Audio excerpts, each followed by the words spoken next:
Bonjour et bienvenue sur manus-di.fr. Et nous allons faire comme les autres vidéos précédentes, parler de passages difficiles à comprendre, surtout et qui ont été tordus même par certains prédicateurs, les prédicateurs du devenir riche. On a eu précédemment à parler sur Galates 6.6 et entre autres, et d'autres passages encore. Et aujourd'hui, nous allons parler de Colossiens 1.27. Nous allons aller sur le site de la Bible de Jésus-Christ.org. Donc la Bible de Jésus-Christ.org. Et la Bible, elle s'appelle la Bible de Yehoshua Mashiach. Donc je vais aller sur Colossiens 1.27. 25. C'est d'elle que je suis devenu serviteur, selon l'administration qu'Élohim m'a donnée auprès de vous, afin que j'exécute pleinement la parole d'Élohim. Le mystère caché depuis les âges et depuis les générations, mais qui est maintenant manifesté à ses saints, à qui Élohim a voulu faire connaître quelle est la richesse de la gloire de ce mystère parmi les nations, qui est Mashiach en vous, l'espérance de la gloire. Amen. Donc, les prêcheurs du devenir riche, les prédicateurs du devenir riche vont prendre ce passage-là et dire, surtout s'arrêter à la fin, pas forcément prendre le reste. Et donc, verset 27, pardon. Donc, Christ ou Mashiach, Christ en vous, l'espérance de la gloire. Selon eux, cette gloire représenterait la gloire terrestre, la gloire, les richesses matérielles, la gloire selon les hommes, la gloire d'être parmi les grands de ce monde, selon le monde surtout, pas selon le Seigneur. Voilà, on s'arrêtait là et dire Christ en nous, l'espérance de la gloire, et mettre des t-shirts, voilà, et pour je sais quelle gloire selon eux. Comment comprendre ce passage? C'est des choses qu'on a déjà dites dans d'autres vidéos, mais on répète. Là, en l'occurrence, quand Paul a écrit cet épître, donc une lettre, il n'y avait pas de verset, il n'y avait pas de chapitre. Aujourd'hui, avec les chapitres et les versets, nous sommes parfois désorientés, déroutés. On prend un verset sorti de son contexte et on fait des doctrines où même on n'arrive même pas à comprendre le sens qu'a voulu donner Paul, en l'occurrence, dans ce passage-là, guidé par le Saint-Esprit. Ce que nous allons faire, comme nous l'avons fait depuis le début, on va aller chercher la réponse à cette question. Quelle est déjà cette espérance? Quelle est cette gloire? Mais dans le même chapitre, si on remonte plus haut, on va pas forcément tout lire, vous aurez le temps de tout lire à la maison pour bien approfondir le sujet. Donc on va lire à partir du verset 1, et la réponse se retrouve dès le début, à l'introduction de cet épître. Paulos, donc Paul, apôtre de Yeshua Mashiach par la volonté d'Élohim, et le frère Timotheos, aux saints et frères fidèles en Mashiach qui sont à Colosse. À vous, grâce et paix de la part d'Élohim, notre Père, et le Seigneur Yeshua Mashiach.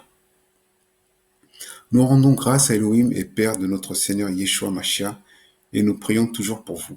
Ayant entendu parler de votre foi en Mashiach Yeshua et de votre amour envers tous les saints, à cause de l'espérance, amen, à cause de l'espérance qui vous est réservée dans les cieux, et dont vous avez eu précédemment la connaissance par la parole de la vérité, par l'évangile, qui est parvenu jusqu'à vous de même que dans le monde entier. Et il y porte du fruit, comme vous aussi, depuis le jour où vous avez entendu et connu la grâce d'Élohim dans la vérité. Je finis quand même le passage. Ainsi vous avez aussi été instruit par Epaphras, notre cher compagnon de service, qui est pour vous un fidèle serviteur du Mashiach, et qui nous a fait connaître votre amour par l'Esprit. Voilà. Donc pour pas nous embrouiller, mais pour ressortir le verset, donc c'est le verset 5. À cause de l'espérance qui vous est réservée dans les cieux, et dont vous avez eu précédemment connaissance par la parole de la vérité, par l'évangile. Donc cette espérance-là, clairement, dès le début de cet épître, donc de cette lettre, donc s'il écrit une lettre comme si vous écrivez une lettre de motivation, le début et la fin, il y a toujours un lien. Donc là, en l'occurrence, il a commencé son introduction. Il dit que l'espérance qui est dans les cieux. Donc rien à voir avec l'espérance terrestre, déjà de un. Et quelle est maintenant cette gloire? Donc là, il faut quand même aller plus loin pour une fois, pour avoir la réponse. Donc on va aller dans Galates 3, verset 1. Vous prendrez le temps de bien lire à la maison.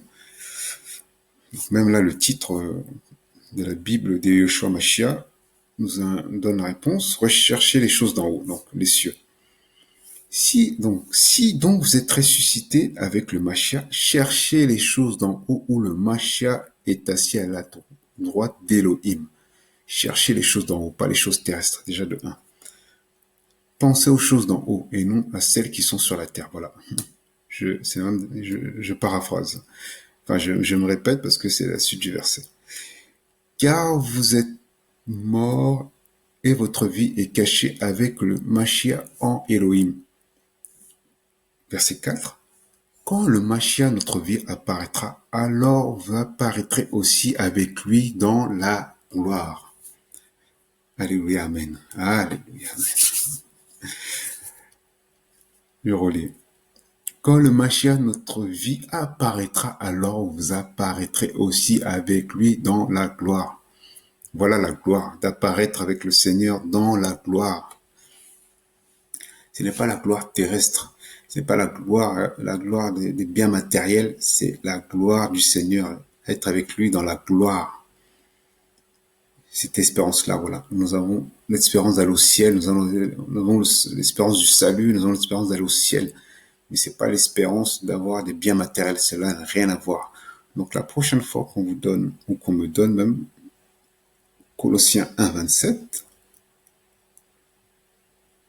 et qu'on me coupe le passage, j'ai vu ça sur les t-shirts, c'est pour ça que je vous en parle. Christ en vous, l'espérance de la gloire. Ah bon?